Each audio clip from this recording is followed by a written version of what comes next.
Morning, नमस्कार और जोहार। आप सभी का स्वागत है द न्यूज पोस्ट में और मैं हूं आपके साथ सुहाना। खबरों में आगे बढ़ेंगे। आज के झारखंड की तमाम 24 बड़ी खबरें और महत्वपूर्ण खबरों से रूबरू कराएंगे, लेकिन इससे पहले अगर आपने नहीं किया है द न्यूज पोस्ट को सब्सक्राइब, तो सबसे पहले आप हमारे चैनल को सब्सक्राइब करें, बेल आइकन पर क्लिक करना ना भूलें, क्योंकि इससे आपको राज्य भर की तमाम अपडेट मिलती रहेगी। तो चलिए शुरू करते हैं आज की महत्वपूर्ण खबरों से। साहिबगंज जिले के राजमहल थाना क्षेत्र में फिर एक बार भीषण आग का तांडव देखने को मिला है। यहाँ राजमहल तीनाफाड़ मुख्य पथ पर स्थित महाजन टोली में संचालित गौतम चिरानिया के लकड़ी मिल में अचानक आग लग गई। वहीं इस आग लगी की घटना में आरा मिल में रखी कई कीमती लकड़ी और मशीन समेत झोपड़ी जलकर खाक हो गई। इधर तुल पकड़ते आग को देख आसपास के लोगों में भगदड़ मच गई। हालांकि लोगों ने आग पर काबू पाने का प्रयास किया, लेकिन आग इतना विकराल था कि उस पर काबू नहीं पाया जा सका। हालांकि आनन फानन में दमकल की टीम ने पहुंचकर आग पर काबू पा लिया। वहीं आग लगी की घटना को लेकर लोगों का कहना है कि आरा मिल पर लाखों की लकड़ी के साथ कई कीमती मशीन भी जलकर राख हो गई है। केंद्रीय समिति महावीर मंडल राशि के प्रतिनिधि मंडल ने सीएम हेमंत सोरेन से गुरुवार को मुख्यमंत्री आवासीय कार्यालय में मुलाकात की। इस अवसर पर मुख्यमंत्री को प्रतिनिधि मंडल के सदस्यों ने आगामी 6 अप्रैल को रामनवमी महोत्सव की शोभा यात्रा में परिवार सम्मिलित होने के लिए आमंत्रित किया गया। इस मौके पर मुख्यमंत्री को प्रतिनिधि मंडल के सदस्यों ने रामनवमी के प्रतीक के रूप में श्री हनुमान की मूर्ति और गदा सप्रेम भेंट किया। इस अवसर पर मुख्यमंत्री ने अपनी ओर से प्रतिनिधि मंडल के सदस्यों को रामनवमी महोत्सव की हार्दिक बधाई व शुभकामनाएं दी। रांची शहर में हाल के दिनों में लगातार बिजली काटे जाने को लेकर हाईकोर्ट ने स्वतः संज्ञान लिया है। Chief justice MS Ramchandra Rao और जस्टिस दीपक रोशन की अदालत ने संज्ञान लेते हुए राज्य सरकार और बिजली विभाग से जवाब तलब किया है। आपको बता दें कि जुलूस के कारण शहर में 8 से 10 घंटे बिजली काटी गई थी और इस पर गुरुवार को हाईकोर्ट की ओर से स्वतः संज्ञान लेते हुए यह पूछा गया कि किस नियम के तहत इतनी देर तक शहर में बिजली काटी जा रही है। साथ ही इस पर भी जवाब दाखिल करने को कहा है कि जुलूस के दौरान बिजली काटे जाने से जो लोगों को परेशानी होती है इसका जिम्मेदार कौन है और लोगों को परेशानी ना हो इसके लिए विभाग की ओर से क्या व्यवस्था की गई। अदालत ने सभी विधवाओं पर 9 अप्रैल तक हर हाल में जवाब दाखिल करने का निर्देश दिया है। झारखंड में किसानों को बेहतर पटवन की सुविधा उपलब्ध कराने के उद्देश्य के साथ किसान समृद्धि योजना की शुरुआत हो गई है। कृषि प्रभाग से संचालित इस योजना का लक्ष्य हर खेत तक पानी पहुंचाना है। किसान समृद्धि योजना के तहत किसानों को सौर ऊर्जा से संचालित पंप उपलब्ध कराया जा रहा है। योजना के अधीन 2 तरह के सौर ऊर्जा पंप किसानों को उपलब्ध कराए जा रहे हैं, जिसका बाजार दर क्रमशः 1,80,752 और 1,81,752 रुपए है। लाभों को इस योजना का लाभ 90% के अंशदान यानी 18,175 रुपए से मिल सकता है। जी हां, इस योजना का लाभ लेने के लिए अब तक 15,000 से ज्यादा किसानों ने आवेदन किया है। राज्य की कृषि पशुपालन और सहकारिता मंत्री शिल्पी नेहा तिर्की ने मांडर के बांसजाड़ी गांव में जाकर किसान समृद्धि योजना के स्थल निरीक्षण और लाभुक किसानों के साथ चर्चा की। मंत्री शिल्पी नेहा तिर्की ने गांव के लाभुकों से योजना से संबंधित जानकारी और योजना का लाभ लेने की प्रक्रिया के बारे में जानकारी ली। इस मौके पर मंत्री शिल्पी नेहा तिर्की ने कहा कि विभाग द्वारा संचालित योजना का लाभ लेने के लिए ग्रामीणों को जागरूक रहने की आवश्यकता है। सौर ऊर्जा से संचालित पंप से खेत में लगे फसल का पटवन आसानी से संभव होगा। लाभुक इस योजना का लाभ लेकर पटवन के लिए अब तक किए जा रहे खर्च की बचत कर सकते हैं। अब किसान को फसल के पटवन के लिए बिजली या डीजल पर होने वाले खर्च से निजात मिलेगी।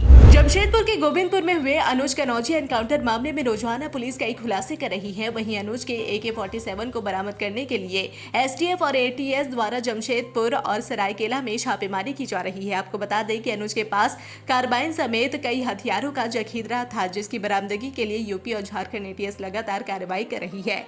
वहीं अनुज के एनकाउंटर के बाद उन्हें पनाह देने वाले गोविंदपुर के बिल्डर चिंटू सिंह और राहुल सिंह राजपूत को हिरासत में लिया गया है। इन दोनों की निशानदेही पर कई जगहों पर छापेमारी की जा रही है। वहीं गिरफ्तार राहुल सिंह ने पुलिस को पूछताछ में बताया कि अनुज का AK-47 सरफुद्दीन के पास रखा हुआ था। सरफुद्दीन के पकड़ने के बाद अनुज के कार्बाइन का पता चल पाएगा। आपको बता दें कि अनुज के पास कई ऑटोमेटिक पिस्तौल समेत बड़े हथियार का जखीरा था। जमशेदपुर के मानगो और सरायकेला विभिन्न जगहों पर छापेमारी की गई है मगर कुछ भी नहीं मिला। पलामू में दिल दहला देने वाली वारदात सामने आई है। जिला मुख्यालय सिटी मेदिनीनगर के कादू मोहल्ला क्षेत्र में बुधवार की रात में नाबालिग से दुष्कर्म करने के बाद उसकी पत्थर से कूचकर हत्या कर दी गई है।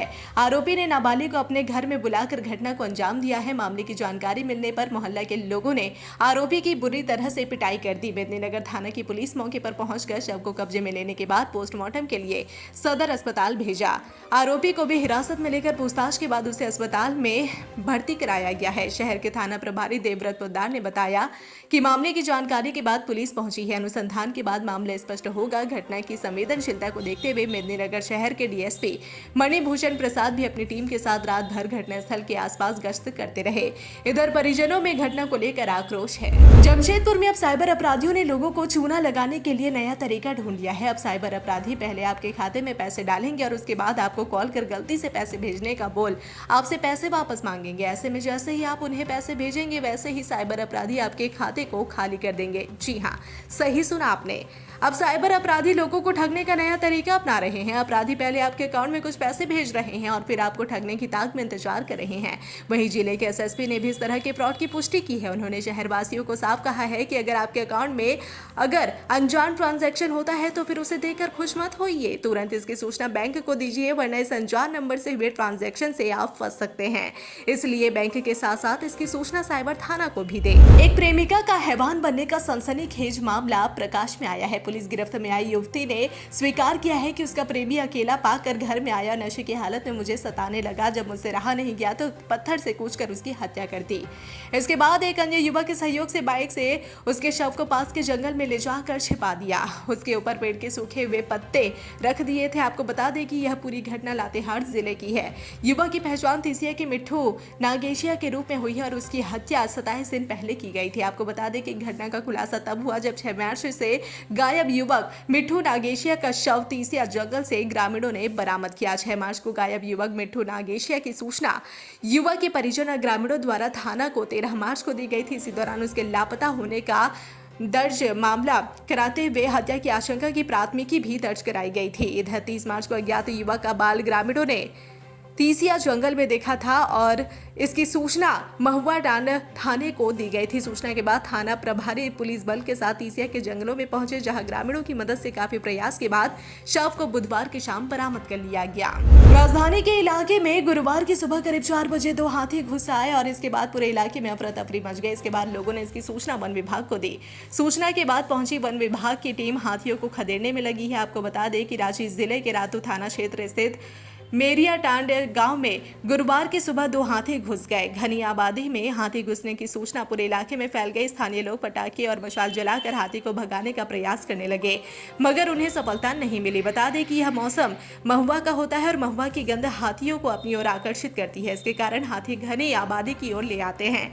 इधर वन विभाग की ओर से ग्रामीणों को सचेत कर दिया गया है और साथ ही घरों में महुआ जमा नहीं करने की नसीहत दी गई है। रामगढ़ में बाइक से जा रहे 2 दोस्तों को ट्रक ने रौंद दिया। इससे एक युवक की मौके पर ही मौत हो गई जबकि दूसरा युवक घायल है। बताया जाता है कि हुहुआ गांव के ऊपर टोला निवासी अमन कुमार उम्र लगभग 23 वर्ष अपने साथी राज बनर्जी के साथ मोटरसाइकिल से गुरुवार की सुबह करीब 11:30 बजे अपने घर लौट रहा था। इसी बीच कोठार से एनएस से हुहुआ जाने के क्रम में शहरबाड़ी के पास एक ट्रक ने मोटरसाइकिल सवार दोनों दोस्तों को चपेट में ले लिया। इससे बाइक सवार दोनों युवक घायल हो गए। स्थानीय लोगों में दोनों को सदर अस्पताल पहुंचाया और जहां चिकित्सकों ने अमन कुमार को मृत घोषित कर दिया। घायल राज बनर्जी का उपचार सदर अस्पताल में चल रहा है। पुलिस ने शव का पोस्टमार्टम करने के बाद परिजनों को सौंप दिया। राजधानी रांची के चान्हो थाना क्षेत्र में 7 वर्षीय बच्ची के साथ दुष्कर्म का प्रयास और फिर उसमें असफल होने के बाद बच्ची का गला घोंटकर हत्या करने कर मासूम बच्ची के साथ हैवानियत की हद पार करने वाला आरोपी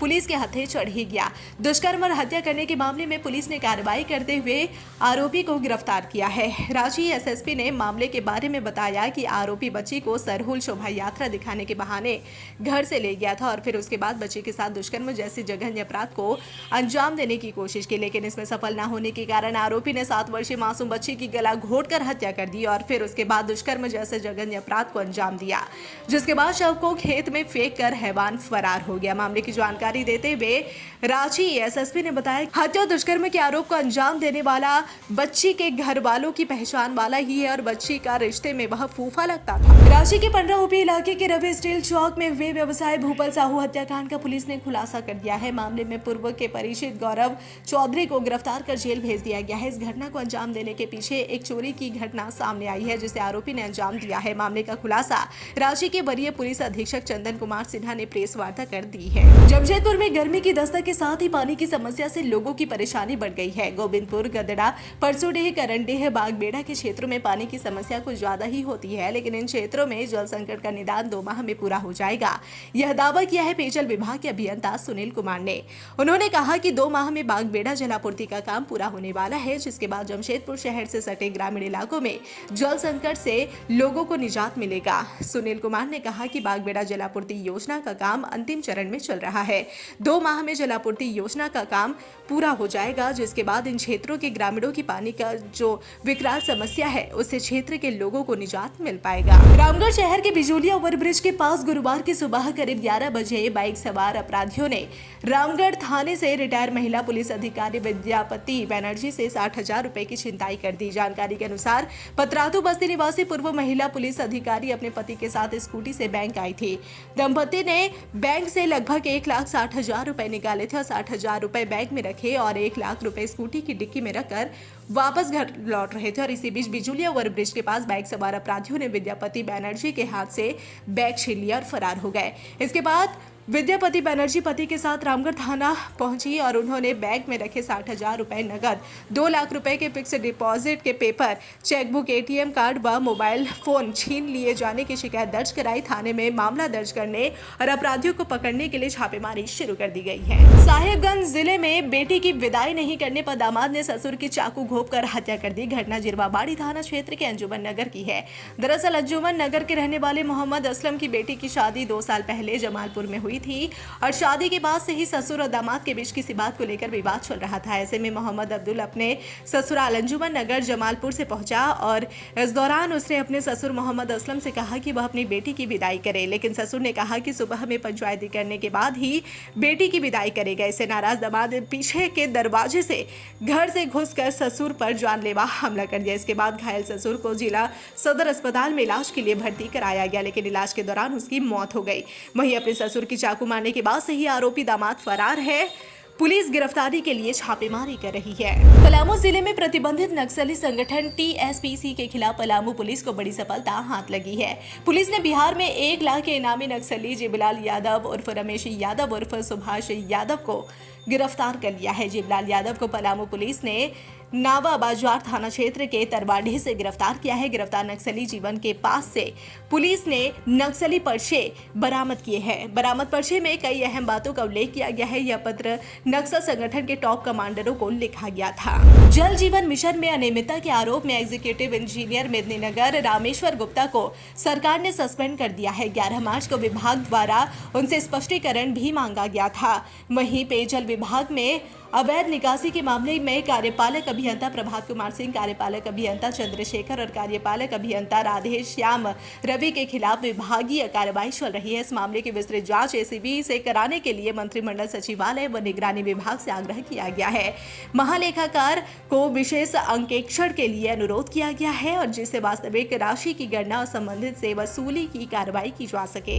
लातेहार पुलिस ने गुप्त सूचना के आधार पर छापेमारी अभियान चलाकर प्रतिबंधित उग्रवादी संगठन संघर्ष जनमुक्ति मोर्चा के 2 उग्रवादियों को गिरफ्तार कर लिया है। गिरफ्तार उग्रवादियों में जोनल कमांडर प्रदीप सिंह और किशोर भगत शामिल है। दोनों लातेहार थाना क्षेत्र के रहने वाले हैं।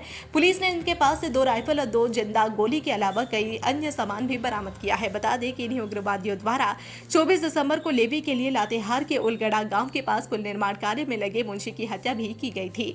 दरअसल लातेहार एसपी कुमार गौरव को गुप्त सूचना मिली थी कि चंदवा थाना क्षेत्र के नगर गांव के पास SJMM उग्रवादी संगठन के कुछ उग्रवादी जमा हुए हैं और किसी हिंसक घटना को अंजाम देने की योजना बना रहे थे। सूचना के बाद पुलिस अधीक्षक के निर्देश पर CDPO अरविंद कुमार और थाना प्रभारी दुलर चौड़े के नेतृत्व में पुलिस की टीम गठित की गई और उग्रवादियों की गिरफ्तारी के लिए छापेमारी की गई। हालांकि पुलिस को देखकर दोनों उग्रवादियों ने भागने का प्रयास किया, लेकिन पुलिस ने उन्हें चारों ओर से घेर कर गिरफ्तार कर लिया। छानबीन के बाद उनके पास से 2 राइफल और जिंदा गोली के अलावा उग्रवादी संगठन का पर्चा भी बरामद किया गया। दिया। पश्चिमी सिंहभूम जिले के बंदगांव प्रखंड की किहुडंगदा पंचायत की मुखिया लक्ष्मी गागराई के पुत्र रोहित राज गागराई की हत्या कर दी गई। उसका शव गुरुवार को कराईकेला थाना क्षेत्र के नकटी के समय भुइया देवगांव NS 75 के किनारे खेत में पड़ा मिला। सूचना मिलते ही पुलिस मौके पर पहुंची और जांच पड़ताल के बाद शव को अपने कब्जे में ले लिया। बताया गया कि रोहित राज गागराई मंगलवार को बदगांव के नकटी साप्ताहिक हाट गया हुआ था, लेकिन वह रात को घर नहीं लौटा। बुधवार की सुबह घर वालों ने उसकी काफी खोजबीन की, लेकिन कहीं पता नहीं चला। बुधवार की शाम पिता राजेश गागराई ने बेटे के लापता होने की सूचना कराईकेला थाना प्रभारी अंकित कुमार को दी। इसके बाद पुलिस ने देर रात तक रोहित की खोजबीन की। गुरुवार सुबह पुलिस को जानकारी मिली कि रोहित कुछ लड़कों के साथ भुइया देवगांव से आगे सड़क की ओर गया था। पुलिस ने उक्त स्थान पर पहुंचकर रोहित का चप्पल, गाड़ी व खून के निशान पाया। नकटी के मुखिया विधायक प्रतिनिधि मिथुन गागराई व हुडंगदा की मुखिया लक्ष्मी गागराई ने दर्जनों ग्रामीणों के साथ नकटी डैम समेत आसपास के क्षेत्रों को खंगाल डाला। दोपहर 12 बजे रोहित का शव भुइया देवगांव के समीप खेत में मिला। उसकी हत्या बोतल से मारकर कर दी गई थी और उसके शरीर पर कई जगह जख्म के निशान मिले हैं। पिता ने कहा कि प्रेम प्रसंग में उसके बेटे की हत्या हुई है। विधायक प्रतिनिधि मिथुन ने कहा कि मुखिया के पुत्र की हत्या गंभीर मामला है। उन्होंने पुलिस से हत्यारों की जल्द गिरफ्तारी की मांग की है। पुलिस ने पोस्टमार्टम के बाद शव को परिजनों को सौंप दिया है। अखिल भारतीय विद्यार्थी परिषद डोरंडा महाविद्यालय इकाई द्वारा 4 सूत्री मांगों को लेकर महाविद्यालय के प्राचार्य को ज्ञापन सौंपा गया। अभावेप के मांग पत्र में महाविद्यालय में शौचालय, स्वच्छ पेयजल, कक्षाओं में पंखा व बल्बों की उपलब्धता, क्षेत्रीय भाषाओं समेत सभी विषयों में विषयवार शिक्षकों की उपलब्धता सुनिश्चित करने, राष्ट्रीय शिक्षा नीति के संबंध में कार्यशाला आयोजित कराने, महाविद्यालय में प्लेसमेंट सेल के सुचारू रूप से संचालन करने जैसे विषयों पर पहल करने की मांग की गई। इस अवसर पर अभावेप के महानगर मंत्री तुषार दुबे ने बताया कि विद्यार्थी परिषद स्थापना काल से ही छात्र हितों में कार्य करने के लिए प्रतिबद्ध है। राज्य के सभी महाविद्यालय में परिसर चलो अभियान के निमित्त शैक्षणिक सर्वेक्षण के माध्यम से कोरोना काल के बाद से फिर से परिसरों में सकारात्मक शैक्षणिक